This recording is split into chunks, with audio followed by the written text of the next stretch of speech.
Hi all! இது நேத்து night எடுத்த மினி விளாக் தாங்க. குப்பை நெறையா சேர்ந்தனால பட்டு வந்ததும் குப்பை கொட்ட போலாமேன்னு சொல்லி குப்பைய எடுத்துட்டு நானு, பட்டு, பாப்பா எல்லாம் கெளம்பிட்டோம். நான் போய் குப்பை கொட்டிட்டு அப்படியே கொஞ்சம் பர்ச்சேசிங் வேலையெல்லாம் இருந்துச்சுங்க. அப்படியே கடைக்கு போயிட்டு வேணுங்கிற பொருளையெல்லாம் பர்ச்சேஸ் பண்ணிட்டு, அப்படியே பாப்பாவ வச்சுட்டு ஒரு ரவுண்டு போலாமேன்னு சொல்லி சும்மா வண்டியிலேயே ஒரு ரவுண்ட் அடிச்சிட்டுருந்தோம். அண்ட் அப்படியே அவளுக்கு அந்த லைட் எல்லாம் காமிச்சு குடுத்துட்டு, நாங்க ரிட்டர்ன் வீட்டுக்கு வந்துட்டோம்.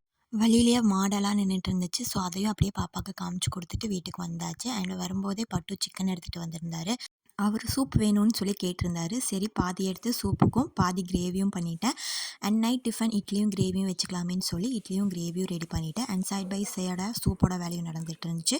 எங்க வீட்ல எல்லாருமே நல்லா காரம் சாப்பிடுவோம். ஸோ, நல்லா காரசாரமா சூப்பு வச்சுட்டேன். சூப்புக்கு குக்கரில் எண்ணெய், அப்புறம் சின்ன வெங்காயம், தக்காளி, இஞ்சி பூண்டு தட்டி போட்டு மிளகு, ஜீரகம், மஞ்சப்பொடி, உப்பு, சிக்கன் இதெல்லாம் போட்டு நல்லா பெரட்டிட்டு அண்ட் தேவையான அளவு தண்ணியும் விட்டு ஒரு 4 விசில் விட்டு எடுத்தா கம கமன்னு சூப்பு ரெடிங்க. ரெசிபி வேணும்னா கமெண்ட் பண்ணுங்க.